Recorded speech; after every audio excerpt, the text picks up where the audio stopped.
Biyahe kasama si DJ Lala, aarangkada na.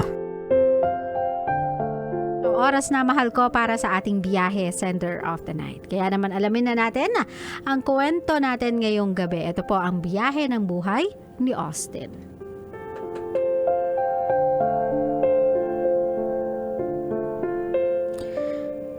Hi DJ Lala, magandang gabi sa'yo. Ako nga pala si Austin. Hihingi sana ako ng advice sa inyo kasi yung jowa ko ngayon, mahal niya yung kaibigan ko. Pero ang gusto niya, dalawa ang jowa niya. Dalawa kami ng kaibigan ko maging jowa niya. Hindi ko alam kung anong gagawin ko. Nalilito ako at nahihirapan na din ako sa sitwasyon namin. Hindi ko alam kung ipagpapatuloy ko pa ba yung relasyon namin o makikipaghiwalay na lang ako. Sana po matulungan niyo ako. More power to your show.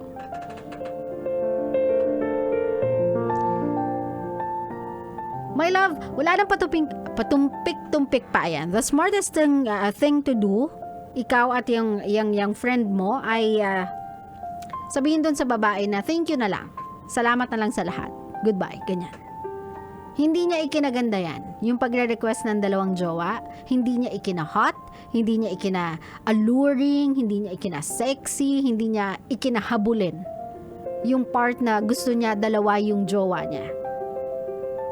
That's not the kind of girl that you would want your parents to approve of. Na maging missus mo. Diba? That's not the kind of girl na worthy dalhin sa harapan ng altar. At least not yet. I am not giving up on that girl. I am not, sabihin na natin, I am not putting a period into it na hindi siya karapat-dapat kailanman maging babaeng dadalhin sa altar. But, ika nga ni Aliana sa ating Facebook Live, the design is very swapang. Diba? The design is very selfish. O, diba? Kasi my love, I don't know, it's a no-brainer. At least for me, it's a no-brainer. Na parang, if yun yung gusto mo, yung maging okay, yung dalawang taong minamahal ka ng buong buo, na maghati sa atensyon mo, maghati sa pagmamahal mo, maghati sa respeto mo, if you are okay with that, if you don't see anything wrong with that, then there's something really wrong about you. Diba? Kasi wala naman yatang tao na nasa matinong pag-iisip ang magiging okay sa ganun eh. I mean, I won't say yes to that. Boy P won't say yes to that. No one should ever be okay with that.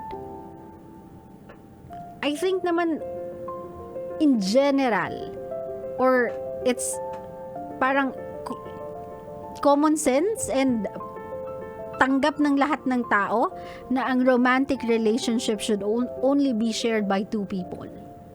Ilan-ilan pa lang naman yung mga taong nagiging okay sa setup ng open relationship. Nagiging okay sa liberated view of relationship. Here in the Philippines, dominant pa rin, if not all of us, yung mas gusto na dalawang tao lang yung nagsishare sa isang relasyon. Diba, my love? So, it's a no-brainer that you have to let that girl go. Again, hindi siya magiging worth it sa lahat ng magiging efforts mo, sa lahat ng attention mo, sa investment na ilalagay mo sa kanya, because obviously, she is not as serious and invested in this relationship as you are. And as for your friend, I cannot speak for your friend, pero sana yung friend mo ay may same thinking din na ganon. Kasi kung yung friend mo pumayag sa ganong klaseng sitwasyon na dalawa kayo sa buhay niya, then there's something wrong with your friend as well. And most importantly, that is not your friend. Kung pumayag siyang dalawa kayo sa buhay ng babaeng yon, most definitely, that is not your friend. 'Di ba? So, my love, tiisin mo na yung one time, big time na sakit of losing her than losing yourself in this relationship that only she can benefit from. Obviously, sa relasyon na to, the design is very self-serving. Diba? Siya lang yung matutuwa. Siya lang yung magbe-benefit. She gets to have 2 anniversaries. She gets to have 2 birthday gifts. She gets to have 2 Valentine's Day. 2 Christmas gifts. Diba? So, the design is very self-centered, very selfish, very self-serving. And that's a person na nagmamahal ng totoo. That is not something that you would want for yourself. Sabi nga natin, mahal, diba? If the person we love won't treat us right, if yung taong mahal natin hindi magawang tratuhin tayo ng tama, we shouldn't settle for anything less just to keep them. Di dapat tayo nagiging okay na yun lang yung natatanggap natin, less than what we deserve, just to make them stay. Kasi if the person loves us the way we love them, they won't let us settle for less. Just like us, they'll give their best. Kasi yun yung ibig sabihin ng pagmamahalan. That's how a relationship should be. It may not always be romantic. It may not always be kilig times. Pero at least alam nyo sa mga sarili ninyong, in everything you do, kapag isa't isa yung pinag-uusapan, wala kang hindi kinakayang gawin. Kasi gusto mo ibigay sa kanya yung the best that you can offer. So kung hindi yon yung pagmamahal na kaya niyang i-offer sa iyo, my love, tanggapin mo yung one time, big time na sakit. Pakawalan mo siya. Let them be happy.